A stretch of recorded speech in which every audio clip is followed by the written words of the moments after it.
ये क्या 7 प्लेनेट और ये तो ट्रैपिस्ट 1 सिस्टम है दोस्तों। ये सभी पृथ्वी के साइज के प्लेनेट है। यह एक रेड डवार्फ स्टार सिस्टम है जिसे ट्रैपिस्ट 1 कहा जाता है, जो कि हमारी धरती से करीब 40 लाइट ईयर्स दूर एक्वेरियस कॉन्स्टेलेशन में मौजूद है। इस स्टार की खोज 1999 में खगोलविद जॉन गीजस और उनके सहयोगियों ने की थी। यह असल में एक ultra cool red dwarf star है, जो कि हमारे सूर्य की तुलना में काफी छोटा और कम चमकीला स्टार है। फरवरी 2017 में वैज्ञानिक ने नासा के स्पेस टेलीस्कोप और कुछ ग्राउंड बेस्ड टेलीस्कोप का उपयोग करते हुए स्टार सिस्टम का चक्कर लगा रहे 7 ग्रहों की खोज की। ये पहली बार था जब वैज्ञानिक को धरती से किसी दूसरे सोलर सिस्टम में इतने ज्यादा ग्रह मिले हों। पर इस खोज की सबसे खास बात यह थी कि इन 7 ग्रह में से 3 ग्रह इस तारे के हैबिटेबल जोन में इसका चक्कर लगाते हैं। हैबिटेबल जोन उस तारे का एक खास जोन होता है जहां ना तो ज्यादा गर्मी पड़ती है और ना ही ज्यादा ठंड, जिसके वजह से इस जोन में मौजूद ग्रहों में पानी अपने लिक्विड फॉर्म में बना रहता है, जो कि जीवन के पनपने के लिए सबसे ज्यादा जरूरी माना जाता है। ट्रैपिस्ट 1D के अध्ययन में सामने आया कि इस एक्सोप्लैनेट का मास हमारे पृथ्वी ग्रह के मास का केवल 30% है और उसका आकार हमारे पृथ्वी ग्रह के आकार का 80% है। यह अपने तारे से केवल 0.02 AU की दूरी पर मौजूद है, जो कि हमारे सूर्य और पृथ्वी की दूरी का मात्र 2% है। ऐसे में इसे अपने तारे का एक चक्कर पूरा करने में मात्र 4 दिनों का समय लगता है, यानी कि इस ग्रह पर एक साल केवल 4 दिनों का ही होता है। इस एक्सोप्लैनेट की सबसे खास बात यह है कि अपने तारे के हैबिटेबल जोन के इनर रीजन में मौजूद है और उसे अपने तारे से लगभग उतनी ही सनलाइट मिलती है जितनी कि पृथ्वी को हमारे सूर्य से मिलती है। ऐसे में वैज्ञानिक का मानना है कि लिक्विड वाटर के विशाल समुद्र के रूप में मौजूद हो सकता है, जिसका वॉल्यूम हमारे धरती के महासागरों में मौजूद वाटर से भी सैकड़ों गुना ज्यादा हो सकता है।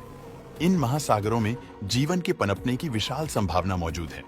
इस एक्सोप्लैनेट के सरफेस का एवरेज तापमान 9 डिग्री सेल्सियस से लेकर -18 डिग्री सेल्सियस के बीच हो सकता है, जो कि किसी प्रकार के लाइफ के इवॉल्व होने के लिए एक अनुकूल तापमान माना जाता है। अपने रेड डवार्फ तारे से नजदीक मौजूद होने के कारण ये एक्सोप्लैनेट अपने तारे के टाइडली लॉक्ड हो सकता है, यानी इस तारे का एक साइड हमेशा अपने तारे की ओर तो दूसरा साइड हमेशा अपने तारे के दूसरी ओर रहता है। ऐसे में इसके एक साइड में तापमान जीवन के लिए अनुकूल रहता है तो दूसरा साइड बेहद ही ठंडा रहता है। पर वैज्ञानिक का मानना है कि इसका एक्टिव एटमॉस्फेयर इसके दूसरे साइड तक जरूरी एनर्जी पहुंचाकर इस एक्सोप्लैनेट के क्लाइमेट को स्टेबल रखता है। ये एक रॉकी एक्सोप्लैनेट जिसका आकार दूसरे ट्रैपिस्ट 1 ग्रहों की तुलना में काफी छोटा है।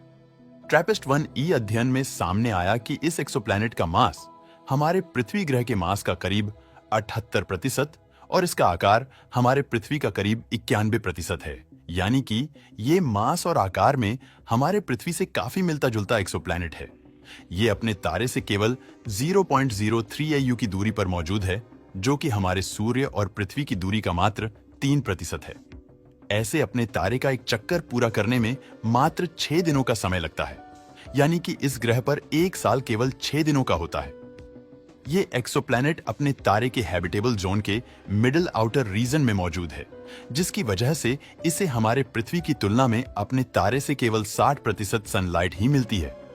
भले ही एक रॉकी एक्सोप्लैनेट है, पर वैज्ञानिक को अभी तक इस एक्सोप्लैनेट पर किसी प्रकार के लिक्विड समुद्र का पता नहीं चला है, पर यह लिक्विड वाटर, सॉलिड और उसके एटमॉस्फेयर में वाटर वेपर्स के रूप में मौजूद हो सकता है।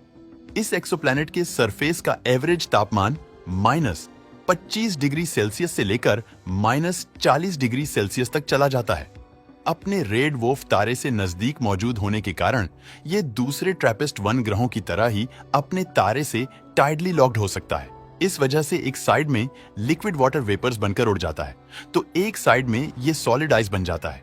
पर इन दोनों के बीच एक सिल्वर लाइन मौजूद हो सकता है, जहां एवरेज तापमान 0 डिग्री सेल्सियस से ऊपर रहता है, जहां पानी अपने लिक्विड फॉर्म में बना रह सकता है। इस रीजन में किसी प्रकार के लाइफ के इवॉल्व होने की बेहद ही ज्यादा संभावना मौजूद है।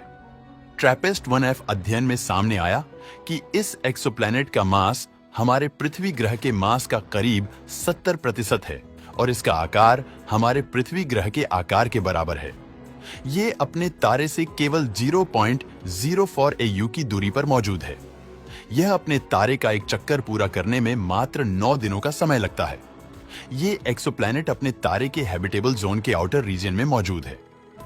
वैज्ञानिक के अनुसार इस एक्सोप्लैनेट के मास का कुल 20% हिस्सा वाटर है, जो कि सॉलिड और वाटर वेपर्स के रूप में इस ग्रह पर मौजूद हो सकता है। इस एक्सोप्लैनेट के सरफेस का एवरेज तापमान -50 डिग्री सेल्सियस से लेकर 1000 डिग्री सेल्सियस तक चला जाता है, जिसका कारण है इसका बेहद ही डेंस और थिक एटमॉस्फेयर अपने रेड डवार्फ तारे से नजदीक मौजूद होने के कारण ये दूसरे ट्रैपिस्ट वैन ग्रह की तरह ही अपने तारे से टाइटली लॉक्ड हो सकता है। यानी कि इसका एक साइड हमेशा अपने तारे की ओर तो दूसरा साइड हमेशा अपने तारे के अपोजिट साइड में रहता है। ऐसे में एक साइड में पानी वेपर बनकर उड़ जाता है तो एक साइड में ये सॉलिड बर्फ बन जाता है। पर इन दोनों के बीच एक सिल्वर लाइन मौजूद हो सकती है, जहां पानी अपने लिक्विड फॉर्म में बना रह सकता है, जिसकी वजह से इस रीजन में जीवन हो सकता है। ऐसे में वैज्ञानिक को उम्मीद है कि इन 3 ग्रहों में से किसी न किसी ग्रह पर जीवन मौजूद हो या फल फूल रहा हो। वर्तमान समय में वैज्ञानिक स्पेस टेलीस्कोप पर काम कर रहे हैं, जिनसे वैज्ञानिक स्टार सिस्टम और इसके ऑर्बिट में मौजूद ग्रहों का और भी करीबी से अध्ययन कर कई महत्वपूर्ण जानकारियां जुटा सकते हैं। दोस्तों, वीडियो पसंद आया हो तो लाइक और शेयर करें।